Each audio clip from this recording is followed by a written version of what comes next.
quoi le problème avec vous, Félix Mathieu? Nous allons voir pourquoi est-ce qu'il est si difficile de trouver des places en crèche. Mais tout d'abord, Félix, peut-être cette information de 2 dernières minutes? Oui, une enseignante qui a été poignardée en classe ce matin par un élève de 14 ans dans un collège du Bas-Rhin. C'est une information que nous livrent nos confrères de BFM TV. On peu d'informations pour le moment, si ce n'est que cette enseignante se trouve en urgence relative à l'heure qu'il est. On vous tient évidemment informé sur Sud Radio, dans La Vérité en face. Vous revenez dès que possible pour nous en dire plus sur cette information. Allez, pourquoi est-il si difficile de trouver donc des places en crèche pour les jeunes parents, Félix?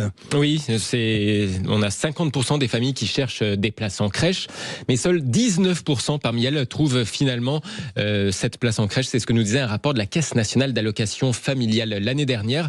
19% seulement des familles. Pourtant, le nombre de places a un peu augmenté ces dernières années, mais pas assez pour répondre aux besoins. Les départs en retraite d'assistantes maternelles qui gardent les enfants chez elles ont renforcé ce manque. Elles sont beaucoup à partir en retraite. Alors ça a touché d'abord le manque de places en crèche, les grandes villes évidemment, puisque les loyers y sont trop élevés pour les professionnels de la petite enfance, mais plus seulement, en ruralité aussi désormais, la pénurie se fait sentir par endroits. Depuis cette année, la loi d'ailleurs désigne officiellement les communes comme autorité organisatrice de la politique d'accueil du jeune enfant, sauf que l'État ne compense qu'à moitié les dépenses, nous explique l'Association des maires de France. Et il faut le dire, Félix Mathieu, ces dernières années, ces places en crèche ont surtout été créées dans le privé, dans le secteur privé. Pourtant, les crèches publiques sont plus nombreuses à l'origine en France, mais effectivement, les nouvelles crèches sont majoritairement privées et ça ne résout pas forcément le problème. Selon une commission d'enquête de l'Assemblée nationale, les députés estiment même que l'irruption du privé, quelque part, inciterait un peu les communes ou les intercommunalités, plus ou moins consciemment, à se défausser un peu en quelque sorte, vu l'état de leurs finances sur le mode, puisqu'il y a un marché pour le privé et qu'on n'a pas nous les moyens de s'en occuper, autant laisser les entreprises lucratives remplir le vide. Alors bonjour à vous, merci Félix. Bonjour à vous Daniel Cornalba. Bonjour. Soyez le bienvenu sur l'antenne de Sud Radio. Vous êtes le maire de l'Étang, la ville, c'est dans les Yvelines, Daniel Cornalba, et vous coprésidez le groupe de travail Petite Enfance à l'Association des maires de France. Est-ce que c'est vrai? Est-ce que le privé s'engouffre désormais dans cette brèche laissée par des communes dont les finances sont souvent difficiles, Alors le contexte, déjà bonjour à tous, le contexte des finances, c'est sûr, n'est pas d'une grande aide, ça c'est certain. Depuis 2017, on voit effectivement une hausse de la part des places de crèche du côté du privé, mais je tenais quand même à souligner que la question de la vocation et de la pénurie des personnels touche pour le coup public comme privé. Et ça, du côté de l'Association des maires de France, c'est vraiment le signal d'alerte que l'on donne, puisqu'on a quand même quasiment 10% des postes qui ne sont pas affectés aujourd'hui.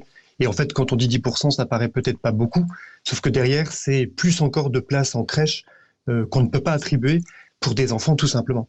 Mais des enfants qui ont besoin de beaucoup d'attention. Félix Mathieu. Cette pénurie de personnel de la petite enfance s'explique aussi par la hausse du degré de qualification exigé, c'est ça ? Alors, c'est vrai qu'il y a, peut-être pour juste remettre un contexte très rapide, il y a une loi qui a été votée qui s'appelle le service public de la petite enfance, qui s'applique depuis le 1er janvier et qui, effectivement, dans cette loi, demande à ce que désormais il y ait un alignement privé comme public sur le degré d'exigence des diplômes. Donc, c'est-à-dire, il y a eu des scandales que vous avez sans doute suivis par le passé dans certaines crèches, et le principe qui a été retenu et auquel l'AMF souscrit, c'est de dire plus jamais ça. On doit pouvoir garantir aux parents que quand ils déposent leurs enfants en crèche, ça va évidemment bien se passer. Donc ça, c'est vraiment la base de la base, c'était garantir la qualité. Par contre, là où nous on alerte, c'est que ce principe-là, évidemment, il est important, sauf que quand vous transférez une compétence, notamment aux communes, vous l'avez très bien dit, d'autorité organisatrice de la petite enfance, il faut quand même savoir que seulement 50% du coût, lui, a réellement été transféré. La loi ne prévoit que 50% de compensation pour les communes qui le font, et encore sont exclues toutes les communes de moins de 3500 habitants, donc une grande partie d'ailleurs du monde rural, ce qui pour nous est un véritable problème.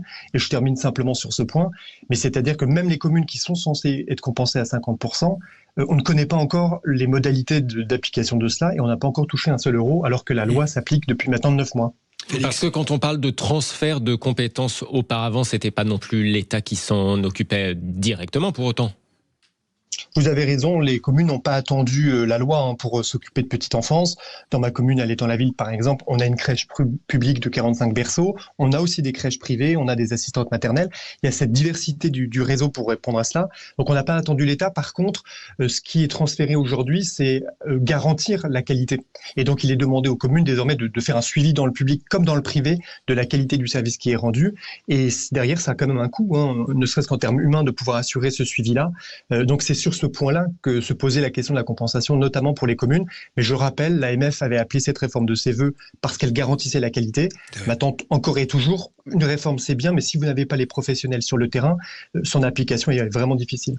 Parce qu'en tant que maire, donc vous êtes aux avant-postes, s'il y avait vraiment une mesure urgente à prendre ou deux, ce serait laquelle ou lesquelles ? Je pense qu'il nous faut à tout prix vraiment une filière de la petite enfance au plus près de là où sont les besoins. Les démographies ne sont pas les mêmes dans tous les territoires, c'est ça aussi qu'il faut entendre. Et donc si on veut qu'il y ait à nouveau des professionnels pour pouvoir ouvrir les places, parce qu'on parle de création de nouvelles places, mais encore faut-il ne pas supprimer celles qui existent.